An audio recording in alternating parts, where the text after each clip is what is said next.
요새 뭐 가지고 근심하십니까? 그 근심이나 걱정거리들이 있죠.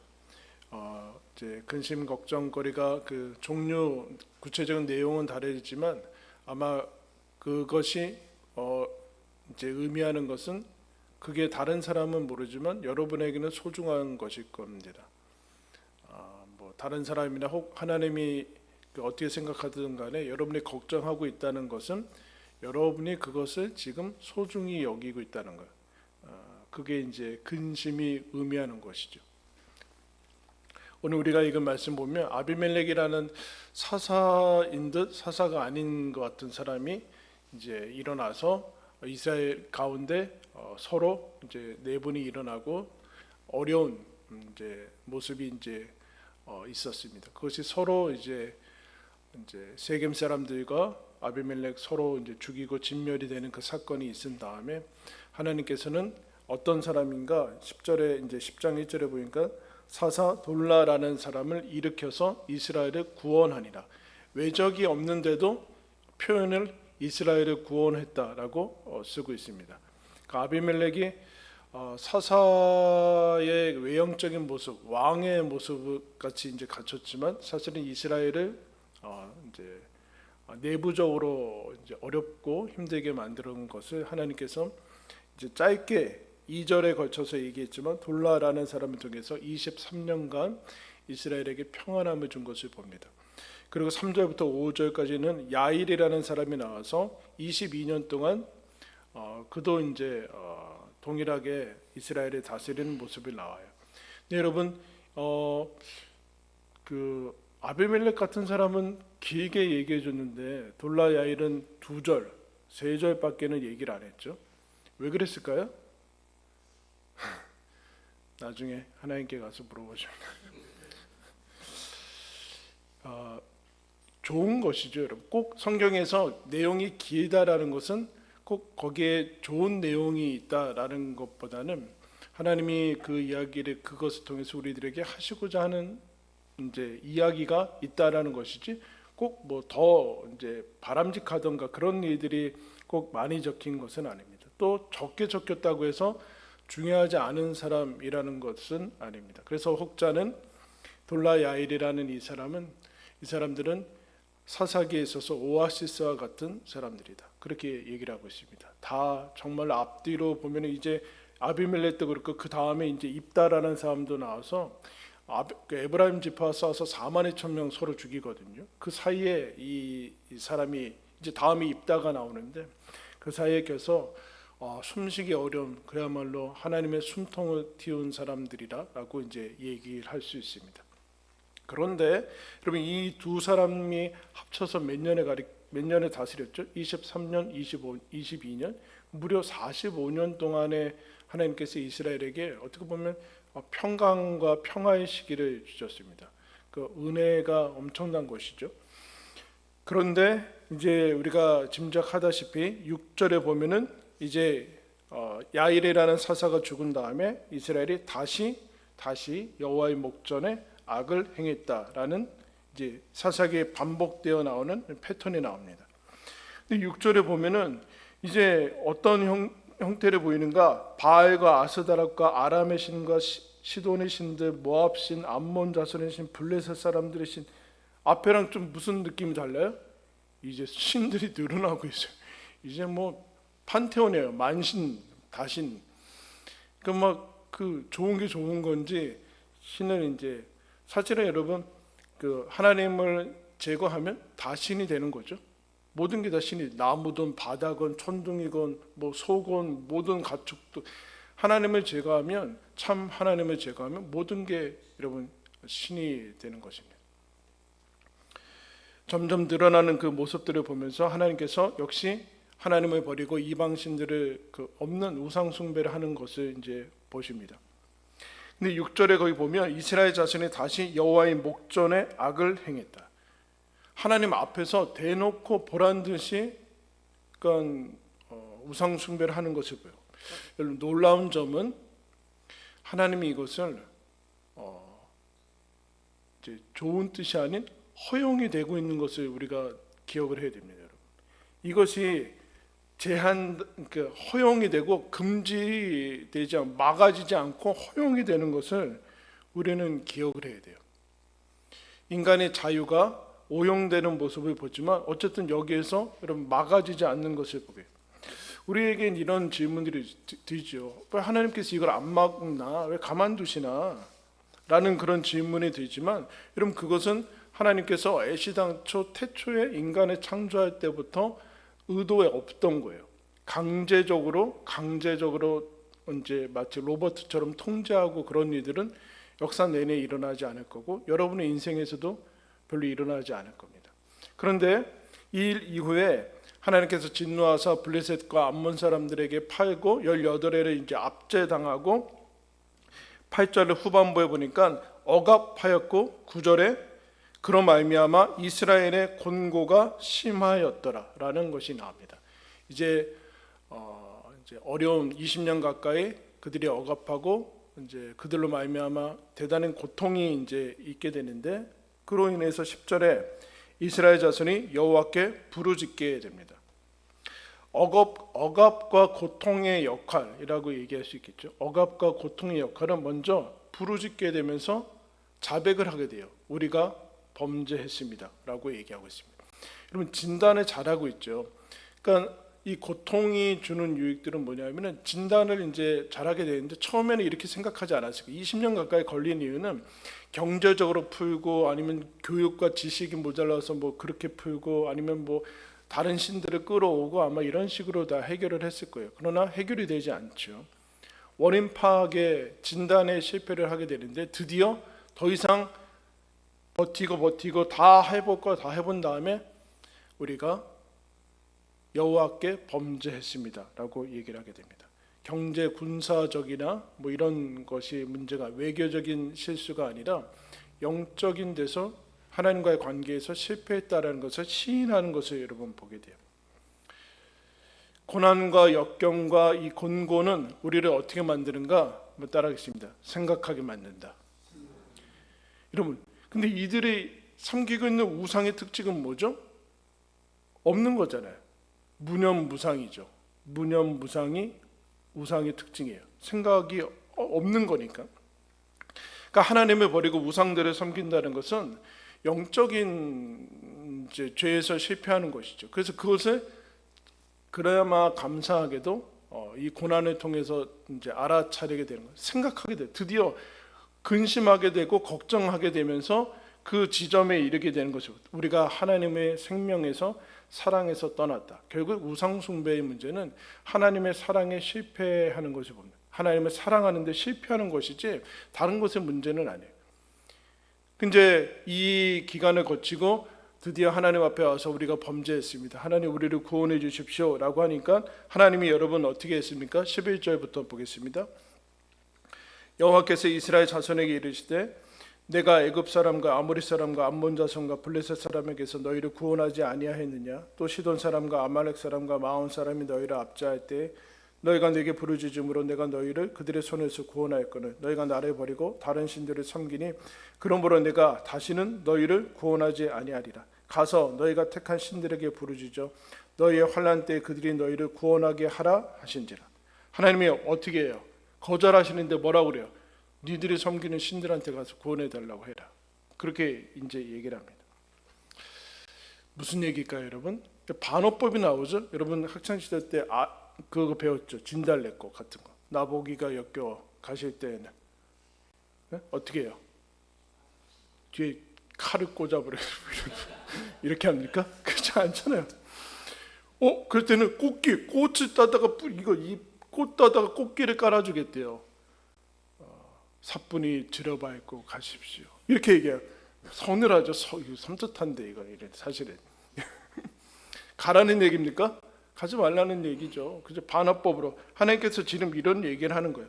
사실은 하나님이 이렇게 하시지도 못할 거면서 다시는 내가 너희들을 구원하지 않겠다. 그러면 앞에서 이미 끝났어요, 여러분. 이미 여기까지 사사기까지 오지도 않았는데 사실은 하나님께서 이렇게 하시지도 못할 거면서 이 얘기를 그들의 응답에 하고 있어요. 여러분 뭐랑 반대가 되죠? 우상과 완전히 반대가 되죠. 우상은 무심한 거예요. 무생물 아니에요, 무생물.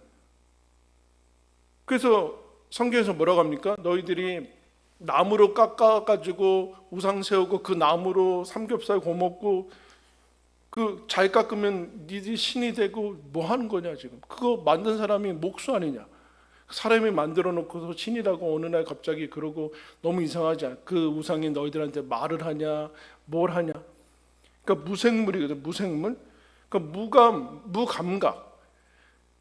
그러니까 말도 안 하고 무언과 무감각, 무념무상을 무심하다라고 얘기해서 무심한. 근데 여기는 여러분 하나님께서 어떤 하나님이 나오는가? 우리가 마지막에 얘기했잖아요. 하나님이 근심하신다. 근심하는 하나님이 나오고 있어요. 살아계신 하나님이 나오고 있는 거죠. 하나님의 인격이라는 거죠. 인격. 하나님께서 이들한테 그렇게 얘기해. 너희들이 섬기고 있는 신들한테 가라. 이럴 때 이스라엘이 여러분 처음 부르짖었다고 생각하지 않습니다. 20년 가까이 분명히 그래. 그때는 아마 그랬을 거예요. 그래? 관도. 치사하게 우리가 이 정도의 전심과 열심으로 사정하면 하나님께서 좀 들어주셔야지. 다른 데 가자. 블레셋, 암몬, 바알, 아스다로 다 거쳐서 왔을 거예요. 근데 이제는 없다는 것을 시인하게 되죠. 그러면서 15절에 다시 이렇게 얘기합니다. 하나님이 그렇게 얘기하니까 15절에 이스라엘 자손이 여호와께 여쭈되 우리가 범죄하였사오니 주께서 보시기에 좋은 대로 우리에게 행하시려니와 오직 주께 구하옵나니 오늘 우리를 건져내옵소서. 그렇게 얘기합니다. 하나님 우리가 범죄했습니다. 이 자백하는 거죠.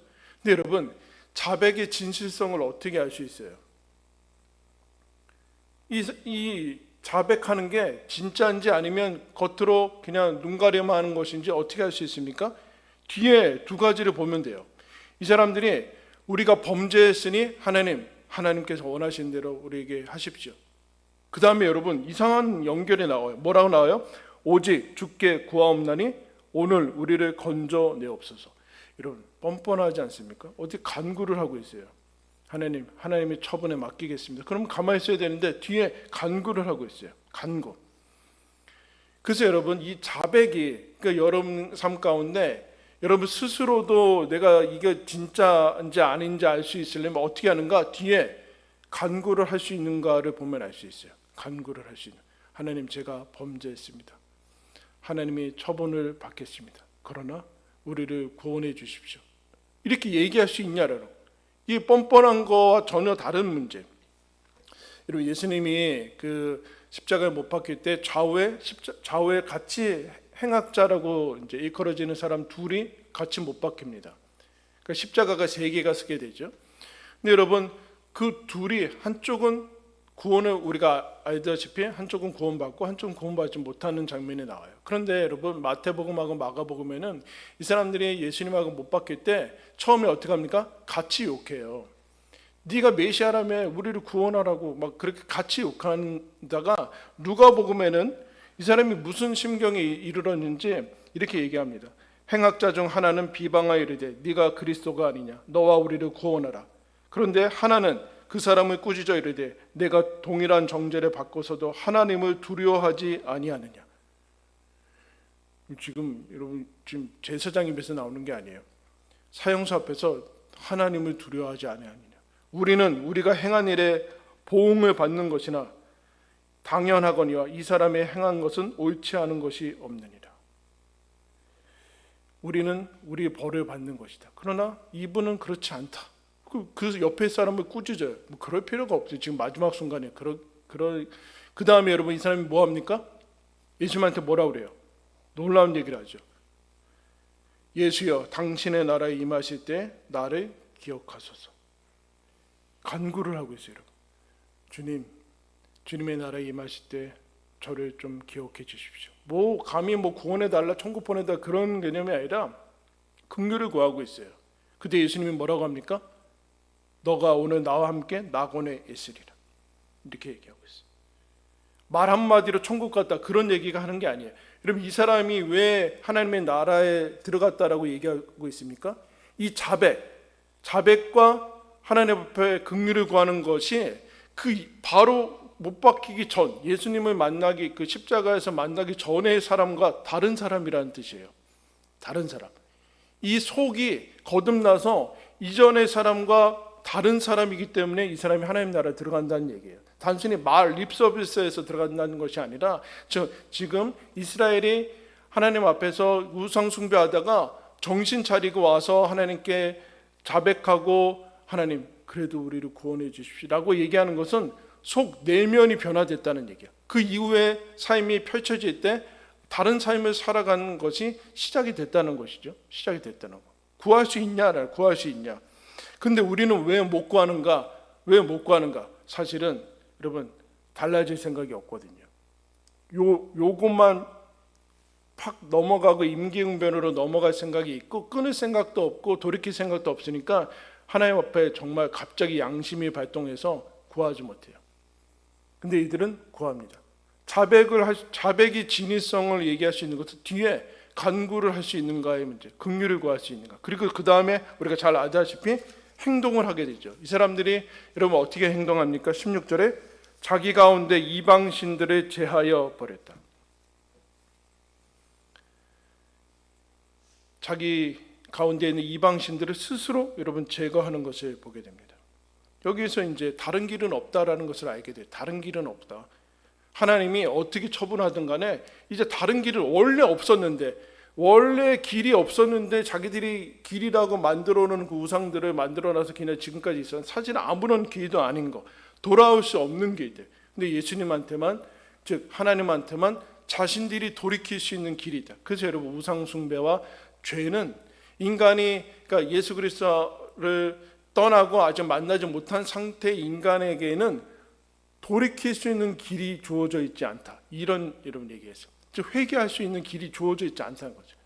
예수님을 만난 사람만이 거기서 예수 그리스도가 길이기 때문에 돌이킬 수 있는 길이 된다라는 예수님이. 인간의 삶 가운데 예수 그리스도를 제외하고 나서는 아무리 어떤 방법과 시도와 노력을 하더라도 거기에는 돌이킬 수 있는 길이 없다. 언제나 마지막 출구는 사망과 멸망으로 가요.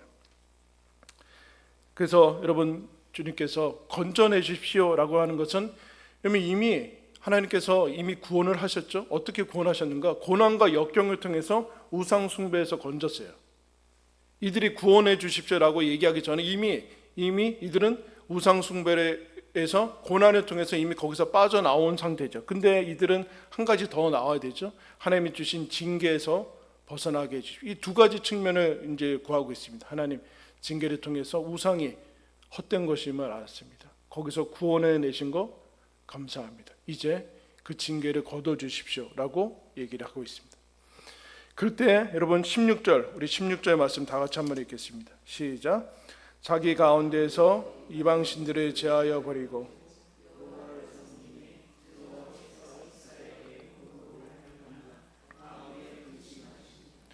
여러분 하나님도 걱정합니까? 어때요? 하나님도 근심하시나요?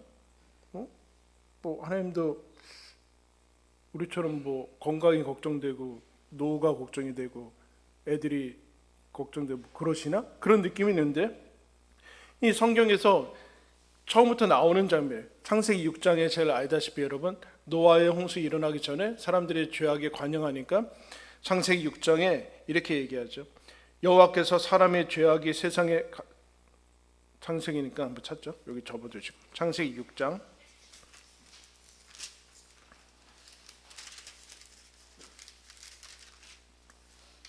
6장 5절부터 보겠습니다.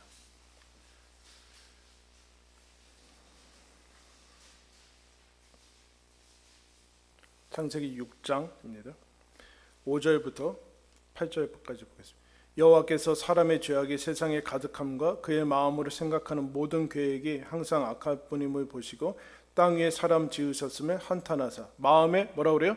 근심하시고 이르시되 내가 창조한 사람은 내가 지면에서 쓸어버리되 사람으로부터 가축과 기는 것과 공중의 새까지 그리하리니 이는 내가 그것들을 지었음을 한탄함이니라 하시니라. 그러나 노아는 여호와께 은혜를 입었더라.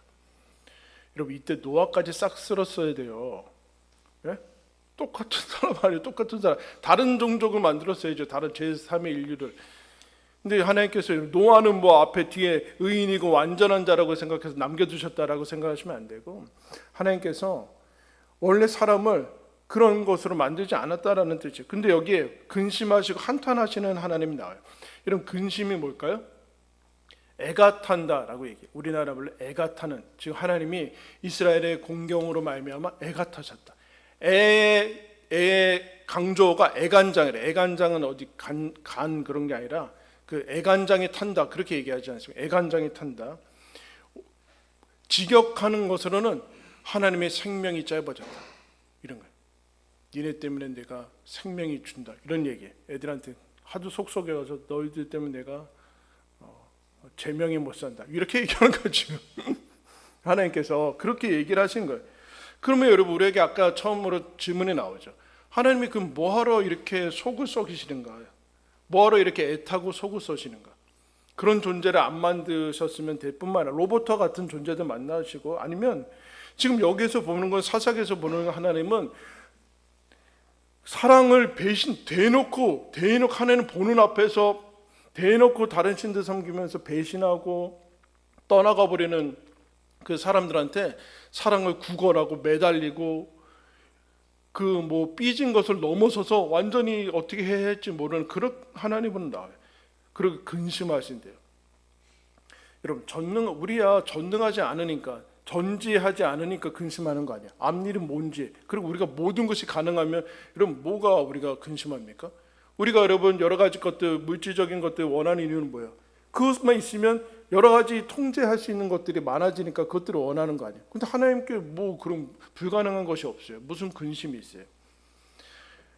하나님께 다 그냥 가능하지 않은가? 근데 왜 사람에게는 이렇게 얘기해요? 그렇게 안 만들면 되지 않는가? 그럼 무슨 뜻이에요? 하나님한테 인간을 로봇으로 만들면 되지 않아요? 프로그램화돼서 하나의 오차도 없게 만들어 달라는 얘기나 마찬가지. 아니면 사람들에게 통제와 그런 것들에 가해서 로봇처럼 아니면 노예처럼 만들어 달라는 것인데, 하나님께서 그렇게 인간을 만들지 않았다는 것. 여러분 아까 우상 숭배가 뭐라고 했습니까? 하나님은 사랑에 대한 실패라고 그랬어요. 사랑에 대한 실패, 사랑의 반응에 대한 실패죠. 여러분 우상을 제가 예전에 출애굽기 이제 신명기 얘기할 때 어떤 신이라고 그랬습니까? 애완신이라고 그랬어요. 애완은 마음대로, 그래서 요새 애완견이라고 안 그러잖아요, 여러분. 반려견이라고 그래요. 애완이라는 뜻은 자기 마음대로 할 수 있는 거를 가리키거든요. 그러니까 우상은 마음대로 할 수 있잖아요. 어차피 없는 거니까. 근데 하나님한테 이 지금 항변할 수 있는 것은 사람을 애완 그렇게 할 수 있는 존재로 만들어 달라는 건데, 하나님한테 말도 안 되는 거, 하나님 그렇게 만들지 않았다는 거예요. 어느 정도로 하나님께서 인간을 자유롭고 하나님과 거의 동급의 수준으로 만들었는가? 하나님을 대놓고 떠날 수 있게끔 선악과를 먹을 수 있을 정도의 하나님한테 대적할 수 있는 그런 자유가 우리 인간에게 허락이 되어 있어요. 근데 우리는 그거를 사용할 줄은 모르죠. 하나님은 인간을 그렇게 대우하고 있습니다. 이것에 대해서 우리가 이 놀라운 그 자유 안에 있는 책이, 우리가 엄청난 하나님의 대우를 받고 있구나 라는 것을 기억을 해야 되는데, 하나님께서 우리를 인격 존재로 만들었다. 하나님이 인격이시니까 우리를 인격적인 무생물로 만들지 않았다. 때로는 우리는 하나님께서 이 세상을 이제 통치하시는 건데 마음에 들지 않을 때, 그건 대부분 거기에는 감정도 없는 하나님, 법칙으로 돌아가게 하시는 하나님. 그래서 악한 벌은 바로바로 죽고, 하나님께서 기다리시고 인내하시고 가서 설득하시고 또 기다리시고 속상하시고 애가 타시고 하나님은 없고, 그냥 다 법칙으로, 무서우신 법칙과 우리의 전혀 속썩지 않고 아무런 감정도 없어지는 그런 어떤 에너지나 그렇게 받아들이는 그런 성경에 하나님은 없다. 하나님께서 우리를 자유 속에서 사랑할 수 있는 존재로 우리를 만드셨다. 그게 여러분 우리의 창조죠. 그래서 여러분 하나님께서 우리 인간에게 원하는 게 뭡니까? 하나님을 마음과 뜻과 힘을 다해요. 뭐래요? 사랑하는 것이라고 그래요. 신이 우리 피조물한테 원하는 게 마음과 뜻과 힘을 다하여 사랑하는 것이라. 사랑하는 것. 인격이 들어간 것이죠. 조작 통제가 가능하다면 사람이 아니고 사랑도 들어갈 필요가 없는 것이죠. 결국엔 이것을 향한 근심이, 이것을 향한 근심. 포기할 수 없는, 내가 사랑하는, 포기할 수 없는 사람, 내가 가장 소중하게 생각하는 사람에 향한 그 마음이 근심으로 표출이 되는 것을 여러분 기억해야 돼요. 근데 여러분 다시 사사기로 돌아가는데 희망의 빗줄기가 하나가 있습니다. 사사기 10장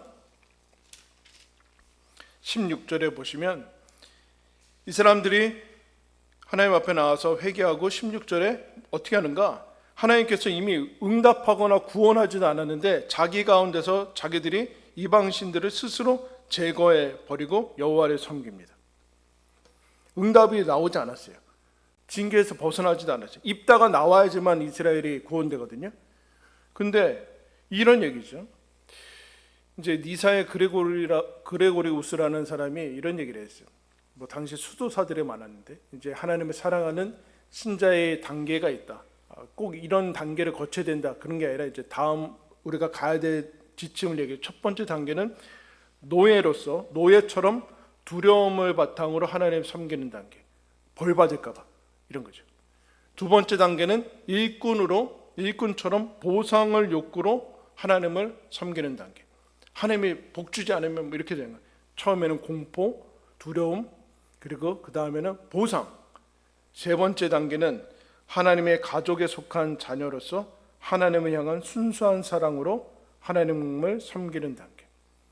두려움도 아니고 보상도 아닌 하나님의 가족이니까, 하나님의 자녀니까 하나님을 섬기는 단계. 지금 여러분 이스라엘의 희망의 한 줄기 빛이 보여요. 뭐야? 이 사람들은 지금 두려워서 하나님 안 믿어서 이미 두려워서 믿는 것도 아니고 하나님을 향한 보상을 원하는 것도 아니고 하나님이 아무런 응답도 하지 않는데 이방신은 자기들이 치워버리고 하나님을 섬기고 있어요. 여호와 자체를 섬기고 있는 거죠. 사랑에 이제 다시금 발자국을 띄고 있는 거예요. 즉 사랑은 뭡니까? 상대 그대로 존재하게 만드는 거예요. 그러니까 상대의 그대로 존재로서 가치를 알고 존재로 사랑하는 게, 존재로 대우하는 게 여러분 사랑 아닙니까? 그 사람이 어떤 댐댐이 배경들이 아니라 그 사람이 나한테 잘해줘서가 아니라 그 사람이 좋은 거. 하나님도 마찬가지죠. 하나님이 하나님을 알고 하나님을 사랑하고 하나님이 우리를 사랑하니까 그 사랑에 응답하는 것이 이제 희망의 빗줄기가 보여요. 그래서 하나님께서 구원을 하기 시작하십니다. 하나님께서 근심하시는 이 모습들이 이제 나오면서 이스라엘이 하나님이 어떤 분이신지를 끊임없이 얘기를 하는 게 돼요. 하나님이 근심한다는 얘기는 마치 그리스 로마 신화나 이방에서 나오는 그런 신화들처럼 능력은 많고 전능한데 거기에 신들은 인간보다 착하질 않아요. 막 이상해요. 변태야, 이상해. 그냥 이상해요. 근데 능력은 많아. 그것처럼 쫙 괴롭게 한 다음에 내가 너무 심했나? 뭐 이런 그런 근심이 아니라 병 주고 약 주고 하는 그런 근심이 아니라 하나님이 어떤 마음을 가지시는가를 보여주는 거죠. 그래서 여러분 예레미야, 이스라엘이 놀랍게도 하나님의 택한 백성인데 망해요. 바벨론 포로로 잡혀가죠. 그 이후에 여러분 제대로 된 국가적인 독립을 하지 못하지 않습니까? 예레미야가 그것을 그냥 망하는 모습을 보고 예레미야 선지자가 쓴 예레미야가 그건 뭐 이상하죠. 어차피 돌이키지 않을 거 알면서도 예레미야는 뭐하러 세우고 뭐하러 선지자를 보내. 선지자 보내가지고 말 들은 적이 어디 있어요. 근데 하나님께서 계속해서 보내죠. 예레미야가 그 이스라엘의 망하는 모습을 보고 예레미야에게서 이렇게 쓰죠. 계속해서 하나님이 분노의 매로 말미암아 고난당하고 있다. 그래서 뭐 하나님 다 찢으시고 하나님이 우리를 관역으로 삼아서 활 쏘신다. 뭐 이렇게 얘기하다가 마지막 중간에 이렇게 얘기합니다. 그가 비록 근심하게 하시나 그의 풍부한 인자하심에 따라 긍휼히 여기실 것입니다. 근심하게 하신대요. 뭐요? 우상숭배하는 인간은 뭐요? 그것이 탐욕이 형상화돼서 무념무상으로 자꾸 가겠다는, 무념무상 내가 신이다. 그렇게 가겠다. 그런 인생을 원하는데 하나님께서 그거를 흔들어서 근심하게 하시고 고난과 공경을 통해서 거기서 빠져나오게 하시죠. 그때 부르짖게 되고 여러분 이제 비명을 지르게 되죠. 그때 하나님께서 긍휼히 여기신다 하면서 33절에 주께서 인생으로 고생하게 하시며 근심하게 하심은 본심이 아니다. 그렇게 여러분 자녀들을 키우면서 혼 한 번도 안 내신 분, 그런 부모는 없어요. 그런 아줌마나 아저씨는 있지만 엄마 아빠는 혼을 안 내시는 분은 한 명도 없어요. 그럼 여러분 혼낸 다음에 저녁에 너무 후련하다, 기분이 너무 좋아, 그리고 주무시는 부모가 있습니까? 아저씨 아줌마는 그럴 수 있어요. 여러분 자녀들을 혼내고 어떤 이유로든 혼내고 여러분 밤잠을 제대로 자는 엄마 아빠가 어디 있습니까? 그거 안 혼내면 됐잖아요. 이러면 그럼 그것도 지금 그 얘기를 하는 거예요. 하나님의 본심은 너희들을 근심하게 하는데 목적이 있지 않다. 하나님의 본심을 알아야 된다. 본심을 너희들 이라면은 무심한 무념무상에 빠진 인생, 그리고 그것을 따라가는 우상숭배에 빠진 너희들을 근심하게 하시는 이유는 하나님의 본심을 알아. 내가 너희의 아비다, 어머니다. 너희들 보고 애가 한 장이 타고 애가 끓고 막 생명이 짧아지고 속이 썩어 들어가는 모습을 봅니다. 그러면 여러분 우리 부모님처럼 하나님께서 하나님의 근심은 멀리서 발만 동동 구르는 그런 근심인가? 그게 아니라 하나님의 근심은 무엇인가? 참여입니다. 참여. 우리의 고난에 깊이 참여하십니다. 고난 받게 해놓고서 멀리서 팔짱 끼고 어느 정도 견디는지 보겠어, 그런 하나님이 아니라 하나님의 근심은 단순한 공감을 넘어서 참여라고 얘기해요. 그리고 더 아파하시고 결국에는 예수 그리스도의 고난을 통해서 하나님이 속이 찢어지는 그것을 친히 우리의 고난을 감당하시는 것으로 완성하는 것을 보게 됩니다. 사사기를 통해서 여러분 우리는 깊이 하나님의 어떤 분이신지, 하나님의 사랑이 어떤 분이신지, 하나님의 마음이 어떤 분인지를 알아야 됩니다. 여러분 거기에서 우리가 하나님이 어떤 분인지, 하나님의 마음이 어떤 분인지를 자꾸 놓치니까 우리는 자꾸 하나님을 이상하게 대하는 거예요. 하나님을 사랑하지 못하고 하나님의 사랑에 그 반응을 하지 못하게 된다는, 그게 여러분 사사기의 모습입니다. 하나님께서 오늘 사사기의 본문을 통해서 내가 너희들을 사랑하는데 하나님의 사랑으로 사랑받는 자로 너희들을 대우한다. 너희들도 나를 사랑해라. 하나님을 보고 예수 그리스도의 십자가를 보고 너희들이 향한 마음이 어떤 것인지 알고 알아차려라. 하나님이 어떤 마음으로 너희들이 이끄는지, 어떤 마음으로 애가 타고 놓지 못하시고 또 전전긍긍하시는지 그 하나님의 마음을 알아가라. 이것이 너희들을 구원한 하나님 아버지의 마음이다. 그럼 거기에 저와 여러분이 하나님의 자녀로 초대를 받았습니다. 여러분 우리는 두려움이나 공포로 아니면 하나님께 뭔가를 얻어내려고 하나님의 섬기는 자로 있지 않고 하나님의 영원한 사랑받는 자녀로 저와 여러분이 서 있습니다. 여러분 그것을 누리는 것이 신앙생활의 기쁨이요 은혜인 것이죠. 오늘도 우리를 바라보시면서 여러분 웃으시고 기뻐하시고 때로는 안타까워하시면서 우리를 품으시는 그 사랑 안에 우리가 있다라는 사실을 여러분 기억하면서 우리에게 주신 삶을 마음과 뜻과 힘을 다하여 하나님 사랑하며 그것을 누리는 저와 여러분들 되기를 예수님의 이름으로 축원합니다. 우리 아까 불렀던 찬송